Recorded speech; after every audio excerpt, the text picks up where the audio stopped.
E para, betim, në vërtet, unë besoj që më shumë ka qenë ndoshta një vendim i cili është shitur nga qeveria se ka marrë atë vendim qoftë për pagat në sektorin sektorit publik, qoftë për të thotë lehonat, sepse po flasim për një ligj i cili ka qenë në fuqi dhe i cili në bazë praktikave do të thotë ligji zbatohet vetvetiju, nuk ka nevojë për një vendim të qeverisë me zbatu një ligj.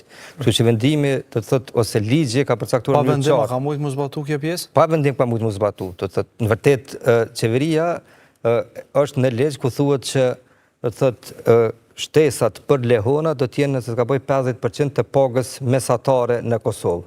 Dhe që ka ndodhi 3-4 ditë më herët, ishte ministri Ekron Morati, i cili doli me statistika që tha që paga mesatare në Kosovë nëse ka bëj është afërsisht 580 euro, ose diçka e tillë. Kështu që do të thotë me rritjen e pagës mesatare automatikisht rriten edhe shtesat për lehona, për flas në bazë të ligjit.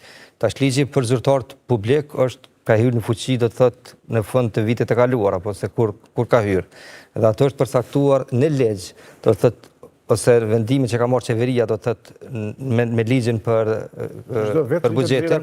Po, do të thotë e kemi kritikuar në atë kohë kur kemi thënë që qeveria nuk mundet kur të miraton një ligj që të përcaktoj koeficient mbi koeficient. Në vend që të rritet vlera e koeficientit në mënyrë të trajshme për gjithë zyrtarët publik, do të thotë qeveria kishte marrë këtë vendim para zgjedhjeve. Dhe po flasim për një vendim do të thotë që ka pas efekt për partinë pushtet dy fesh. Një që është marrë para fushate dhe tash do të thotë para fushate zgjedhjeve komunale Po. Të gjithë kanë ditur do të thotë secili zyrtar publik ka ditur që nga 1 janari do të rritet paga atyre për gjys koeficiente dhe për një korriku gjys koeficienti tjetër.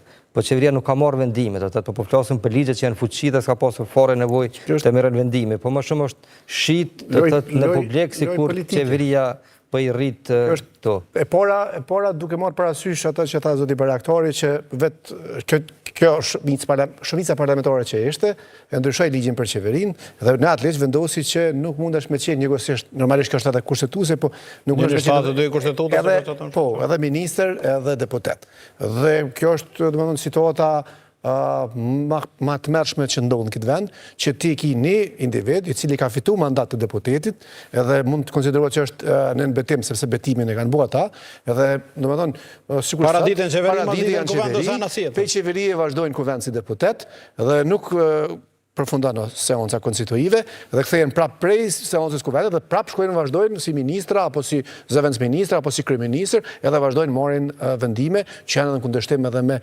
rregullat e parlamentarizmit, por njëkohësisht edhe me ligjet tona në fuqi, sepse je qeverinë detyrë dhe nuk mundesh me marrë vendime. Po kjo është edhe shkelje tjetër, pra që ti po e lun rolin edhe të deputetit, po lun rolin edhe të kryeministit apo të ministrit. Kjo është shkelja e parë. Sa i përket këtij vendimit, mendoj që kjo ka qenë vetëm lojë politike.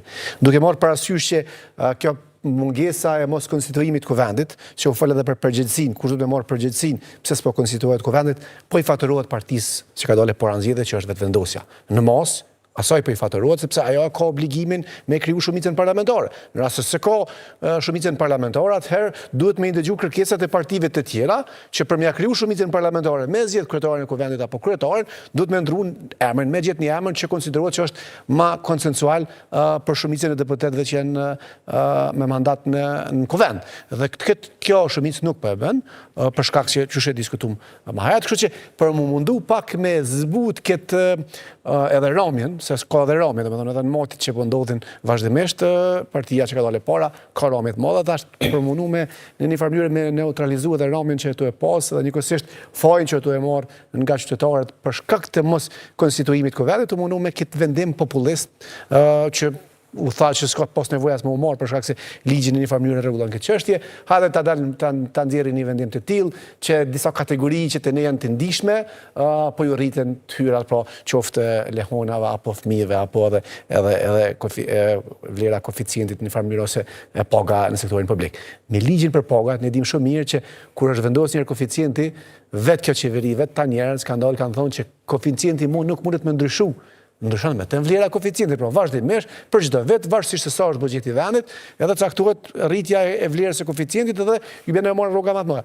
Pikërisht ta njerëz, pak ditë para zgjedhjeve tentuan me ndryshu edhe ligjin, pra me ndryshu koeficientin për disa kategori që kanë numër të madh punëtorëve, që ishte puro e qartë që kishin nevojë për votën e tyre, edhe u mundojshin me ndryshu koeficientin, jo rrit koeficientin për me rrimë marr vota për tyre. Pra kjo shumicë parlamentare që sot është, e prej kur ka orën për shtet, edhe herën e parë, edhe herën e dytë, pra edhe qeveria Kurti një, që i zgjati shumë shkurt, po edhe qeveria Kurti 2 që e përfundoi mandatin, ka qenë qeveri puro populiste, që vendimet i ka marrë ad hoc për qëllime puro plural elektorale. Domethënë nuk kanë qenë vendime që kanë një farë rruga, apo një farë logjike, qoftë zhvillimit ekonomik, apo çfarë do. Po thjesht gjithmonë kanë qenë vendime populiste.